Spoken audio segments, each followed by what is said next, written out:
да бидат слободни, да бидат со своји идеи. Како тие луѓе кои ќе дојдат на власт ќе практицираат демократија?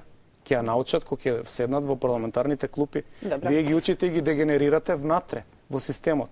И јас верувам дека таквите продукти лошо влијаат на Македонија долги години назад, посебно во последно време е тоа изразено. Кога веќе ништо во вашата партија од која се уште држите членската книжка ВМРО-ДПМН, или како што вие велите сега веќе ДПМН, одлучува тоа да го прави преку конкурси, вие решавате да се јавите на конкурсот и белјата станува кога на крајот човекот кој што условно треба да го повторите ВМРО-вскиот квиз е Владко Ѓорчев. Ве навреди дека треба да поминете низ ситото на Владко Ѓорчев или тоа беше протест дека воопшто на тој начин не може да се... Не ме навреди. Не ме навреди, дури беше интересно, многу беше симпатично, да не речем Монти Пајтоновски. Јас се пријавив кога видов дека тоа е начинот на кој што таа партија сака да го води понатака начинот, односно да функционира партијата. Јас реков, ај добро, сега ќе ја напишам целата моја биографија, ќе илустрирам со се она што држам зад себе од, не знам, JF Kennedy School of Government на Харвард, па се понатака, за да видам како, во кој мерит ќе ме стави тој што ќе биде од другата страна. Јас не знаев до душа дека ќе биде Владко Ѓорчев. Но перверзно е, 22 месеци. Зашто во споил не сте, мислам, не им припаѓате одамна. Во споил не сум одамна, може би некогаш било, меѓутоа секогаш напорно сум се трудел да докажам дека не сум само некој што ведне глава и заради тоа добива позиција. Мислам дека за тоа што сум го правил, постоја доволно податоци, доволно дата да се провери дали овој човек кој што се упишал на оваа карта 13-15 години наназад, нешто направил, па ние можеме да го искритикуваме тоа, односно да го изанализираме. Но да се вратам на интервјуто. И ми се јави еден милозвучен глас, кој што ме повика после 22 месеци.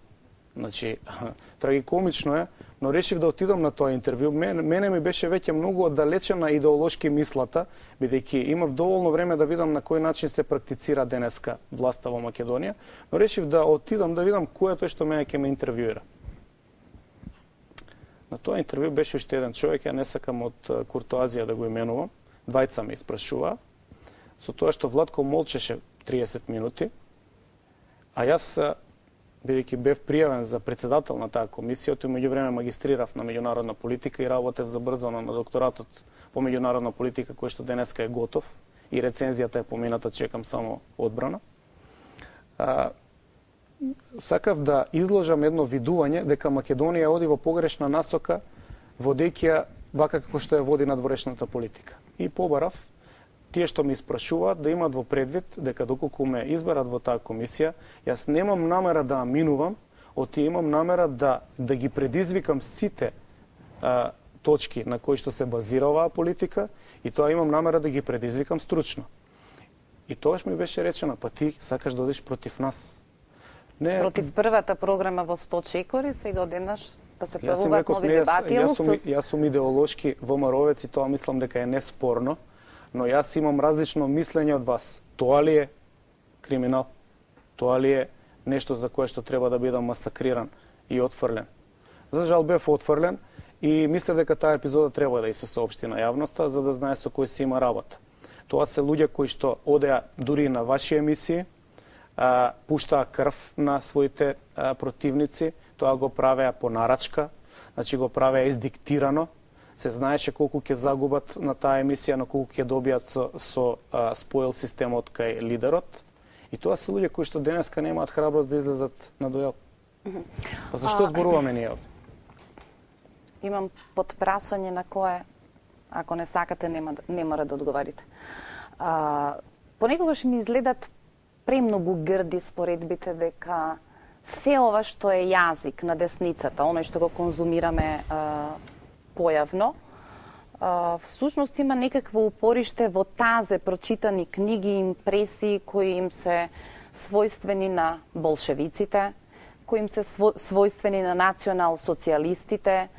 Понекогаш помислувам дека да се биде важен во златната младина сега на ВМРО-ДПМН, првата книга која мора да биде прочитана е Мојата борба на Чичко Адолф.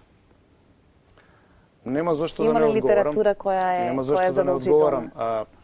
Нема литература за која што јас знам дека е задолжителна, но мислам дека има луѓе кои што мислат дека таа книга е задолжителна. Ако ме прашувате за моја оценка, мислам дека во последните 3 години луѓе кои што внимателно ја читале таа книга, ја водат политиката од високи позиции во државата. Апропо таа книга, може да се поврземе на писмото на премиерот во кое што тој повикува на конечна пресметка со сите, јас ќе генерализирам, нека ме поправат кога и каде и да сакаат, на кои начини да сакаат, со сите неистомисленици. Писмото не го напиша премиерот, сигурно, во Добро, сите знаеме кога 24 ни 7, предпоставувам има и поважни работи да заврши, ниту пак по своите формулации личи на јазикот Писмото е подпишано од премиерот. Да, на Никола Груевски. И го обврзува, односно го става во улога. Ретко кој е подготвен да зборува за улогата или за влијанието на авторот на ваквиот ракопис кој станува доминантен во ВМРО-ДПМН, бидејќи ако на било кој му речете дека тоа е шеф на кабинет, би ви рекол придавате премногу значење на личност која што е блиска до премиерот, но ни оддалеку не може да има таква улога. Вие прилично подценувачки во своите колумни во утрински весник се обидувате да подсетите на ликот и делото на Протугер, за кој што велите дека добро знаете, дека само до завчера велеше дека тие ВМРО-вците се селјаци со кои не би сакал ниту да седне. Апсолутно. Тоа е еден лик кој што ја користи својата позиција да се држи зацкриен. Тоа е човек кој што според мои сознанија и според она што го имаме слушнато во медиумите, ги организира сите хајки. Тоа е човек кој што прв ги објави ВМРО-вските тројки, веројатно под влијание на некои револуционерни книги кои што ги прочитал откако се всели во кабинетот, за да ја пополни онаа празнина што е имал кон ВМРО-вските селјаци.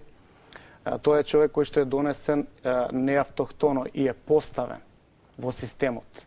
Тоа е начинот на кој што за жал делува Груевски. Тоа е човек кој што во меѓувреме стекнува неограничено влијание и тоа е човекот кој што е во decision making, значи во процесот на одлучување вклучен со големо влијание. И тоа е човекот кој што најверојатно стои зад овие вакви монструозни пројавленија на ДПМН, кои што не се дозволени во една демократија. За жал, јас ова би му го кажал во 4 очи, каде и да сака, со кој водител и да сака. Меѓутоа, они делуваат на друг начин. Мислам дека никој никогаш не го видел генералниот секретар на ВМРО-ДПМН на ниту еден јавен разговор или пак во било каква изјава. Предпоставувам дека е тоа изборот